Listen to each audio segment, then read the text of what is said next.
Hello, welcome to Batham class. आइए एक बहुत ही अच्छे इंपॉर्टेंट क्वेश्चंस को डिस्कस करते हैं जो कि बेस्ड है हमारा यूलर्स थ्योरम पर। तो क्वेश्चन में लिखा है if u is equal to, ये हमारा क्वेश्चन है, if u is equal to log x square plus y square upon x plus y, prove that x del u upon del x y del u upon del Y is equal to. इसको देख के आपको कुछ Euler's जैसी form याद आ रही होगी कि यूलर्स में इस तरह का काम किया जाता है। जब भी क्वेश्चन में लॉग लगे तो आप समझ जाइए कि थोड़ा सा डिफरेंट क्वेश्चन है। तो यूलर्स थ्योरम के लिए हमने आपको बताया था सबसे पहले डिग्री पता हो और साथ ही साथ हम ये पता कर सकें कि ये एक होमोजीनियस फंक्शन है कि नहीं। तो उसके लिए सबसे पहले हम लिखेंगे u is equal to log x square plus y square upon x plus y. फिर हम एक चीज यहाँ जानते हैं कि यहाँ पर ये क्या लिखा है, ये एक्चुअली कुछ नहीं लिखा, तो यहाँ पर बेस ई है और हम अगर लॉग को हटाना चाहें तो हम ऐसे इसको ले सकते हैं ई की power u x square y square upon x plus. ये रूल होता है बच्चों। रूल क्या होता है, जैसे a इज इक्वल टू लिखा है लॉग बेस ई बी लिखा और हम चाहते हैं यहाँ से लॉग हटाना, तो आप लिख देंगे e की power a is equal to e की power a is equal to b। This is the simple way of removing log. तो यहाँ पर हमने लिख दिया e to the power u is equal to f x y और इसको हम लिख देते हैं फंक्शन x कामा वाई। ये हमारा फंक्शन हो गया x कामा वाई। अब हम पूरा काम यहाँ से शुरू करेंगे, या इसको आप z फंक्शन बोल दीजिए। z इसलिए बोलते हैं क्योंकि आपके उसमें लिखा होता है del z upon del x. अगर हम अब ये 2 सेकंड के लिए आप भूल जाइए कि e के पावर u कहीं है। आपके लिए याद रखिए z है, एफ एक्स वाई है और ये है, तो इसकी मदद से हम क्या ले सकते हैं, तो let lambda be such that f lambda x lambda y is equal to lambda x square lambda y square upon lambda x और लैम्डा वाई।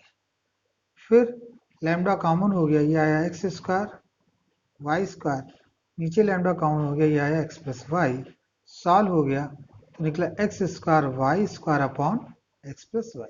और आप देख सकते हैं, और ये क्या बना आपका लैम्डा की पावर 1 और ये पूरा का पूरा आपका फंक्शन आ गया और इसकी जगह लिख सकते हैं एफ एक्स का वाई। तो ये क्लियर हो गया क्या बच्चों, क्लियर हो गया, ये चीज क्लियर हो गई यहाँ पर।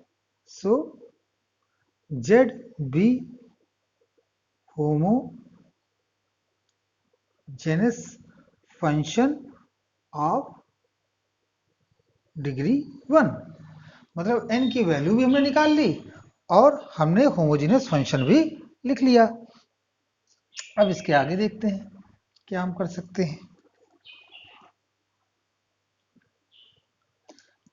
आइए देखते हैं।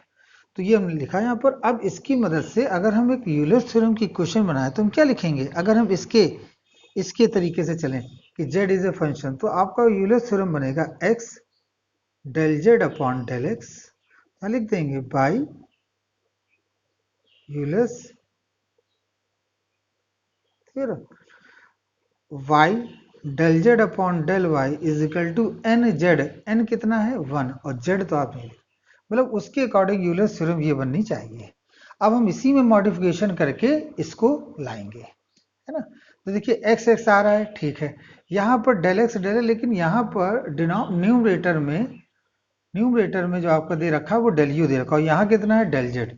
तो हम यहाँ पर इसमें थोड़ा सा मॉडिफिकेशन करेंगे।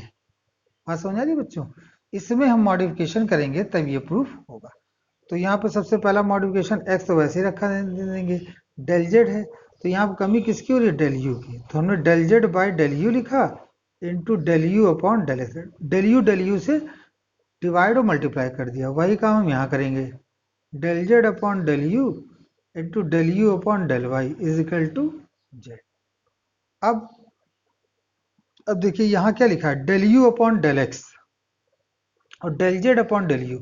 आपके पास एक फंक्शन है ये z is a function of u और यहाँ देखिए क्या लिखा है del Z upon del u, तो इसका अगर हम del Z upon del u निकालेंगे तो वो e की पावर u ही रहेगा और इसको वैसे लिखा देंगे del you upon del z y. इसका हम del Z upon del u निकालेंगे तो यहाँ भी वही रहेगा e की पावर u, लेकिन del you upon del y लिख देंगे और z की जगह तो आप जानते ही क्या लिखा है, e की पावर q। एक्चुअली ये बच्चों 2-3 बार जब ये क्वेश्चन आप सॉल्व करेंगे ना, तभी आपको और अच्छी तरह से क्लियर हो जाएगा। अब इसके बाद देखिए x eu, अब ये देखिए ये और ये कैंसिल हो गया, यहाँ आएगा x del u upon del x plus y del u upon del y equal to 1। ये आपका आंसर है। यही बच्चों यहाँ प्रूव करना था। तो इस क्वेश्चन में सबसे इंपॉर्टेंट बात क्या थी, इस क्वेश्चन सबसे इंपॉर्टेंट बात ये थी बच्चों कि इसमें लॉग लिखा हुआ था। तो लॉग के केस में जब क्वेश्चन होगा तो हम उसको केवल और केवल यही एक मेथड है जिससे हम सॉल्व कर सके। चलिए एक और क्वेश्चन ले लेते हैं। क्वेश्चन में लिखा है f x comma y is equal to 2x square Y plus x Y square minus Y cube. इसमें कह रहे हैं इसकी डिग्री बताइए, इसकी डिग्री बताइए। क्वेश्चन में है फाइंड डिग्री, तो डिग्री बताइए। डिग्री के लिए हम क्या लिखें, तो ठीक है, डिग्री के लिए लेट लैम्डा सच दैट, अब हम x की जगह लैम्डा पुट करेंगे और y की जगह लैम्डा y पुट करेंगे। तो ये आ जाएगा लैम्डा x, ये आ जाएगा लैम्डा y, हो जाएगा 2 लैम्डा x का स्क्वायर और ये लैम्डा y प्लस, देखिए हमें यहाँ पार्शियली डिफ्रेंशिएट नहीं करना है बच्चों, हमें तो यहाँ पर इसकी डिग्री निकालनी है। तो लैम्डा x और लैम्डा y का स्क्वायर माइनस लैम्डा y का क्यूब। अब देखिए 2 lambda square X square Y plus lambda cube